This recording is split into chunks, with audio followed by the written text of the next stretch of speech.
قبل ما ندخل على الوصفة بتاعتنا، عايزة اقول لكم ان البسكوت اليانسون ده من الحاجات اللي ريحتها كده بتفكرنا ببيوتنا زمان.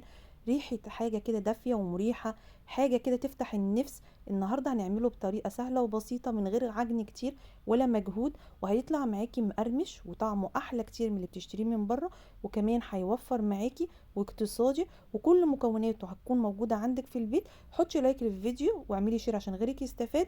نبدأ ونسمي الله ويلا نشوف مع بعض المكونات اللي احنا محتاجينها. انا هنا محتاجة 3 بيضات بدرجة حرارة المطبخ. هحتاج كمان معلقتين كبار ينسون حب مش مطحون. كمان هحتاج فانيليا، بيكنج باودر، كركم، كوباية سكر، كوباية زيت، 3 كوبايات دقيق.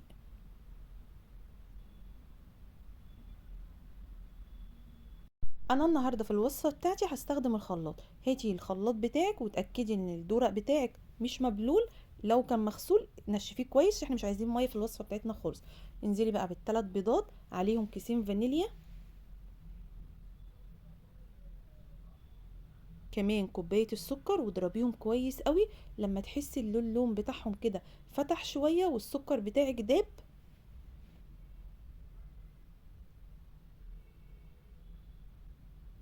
هنزل عليهم كمان بكوبايه زيت،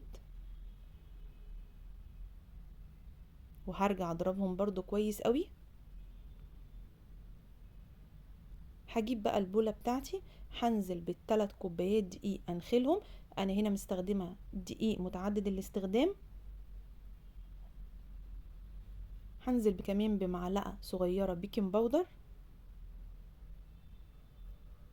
ذرة ملح، معلقتين كبار ينسون.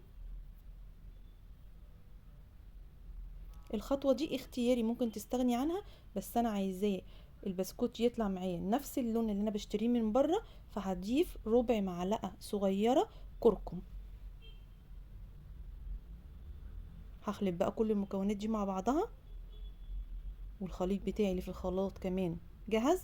هنزل بقى بالخليط بتاعي على الدقيق وهقلب كويس قوي.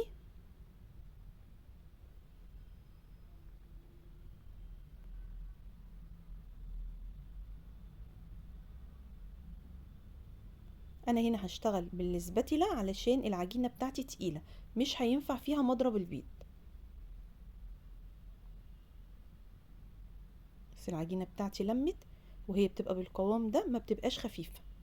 هجيب بقى الصينية بتاعتي، هنزل فيها معلقتين 3 زيت. هنزل بقى بالبسكوت بتاعي،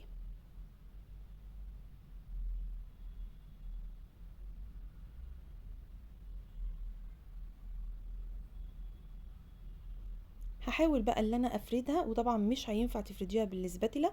هجيب شويه ميه في بوله صغيره، وبلي ايدك وانطريها كويس قوي من الميه اللي فيها، وافرزي البسكوت بتاعك وخليه كله متساوي، ما تخليش حته عاليه وجزء تاني واطي، يبقى كله واخد نفس السمك. انا كده خلصت البسكوت بتاعي، هدخله الفرن على درجه حراره 200. انا مشغله الفرن من اول ما بدات في الوصفه بتاعتي. هحطه على الرف اللي في النص، بياخد من 20 دقيقه ل 30 دقيقه بالظبط. الخطوة دي مهمة قوي، علشان تقطعي البسكوت بتاعك وما يتفرفتش منك لازم تسيبيه يبرد من ساعة لساعتين. انا كده سبت الصينية بتاعتي بردت شوية، حوالي ساعة. هبدأ بقى اللي انا اقطع الصينية بتاعتي على 4، وهاخد كل ربع اقطعه لمكعبات صغيرة بالشكل اللي يريحك. قطعي زي ما انت حباه.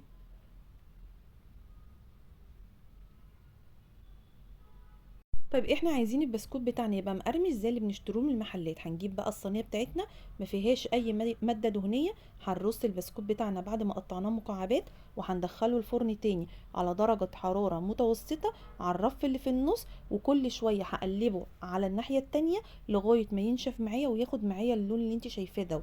كده احنا عملنا بسكوت اليانسون بطريقه سهله وبسيطه، وكمان هيطلع معاكي مقرمش وطعمه تحفه، واحلى كتير من اللي انت بتشتريه من المحلات، وموفر.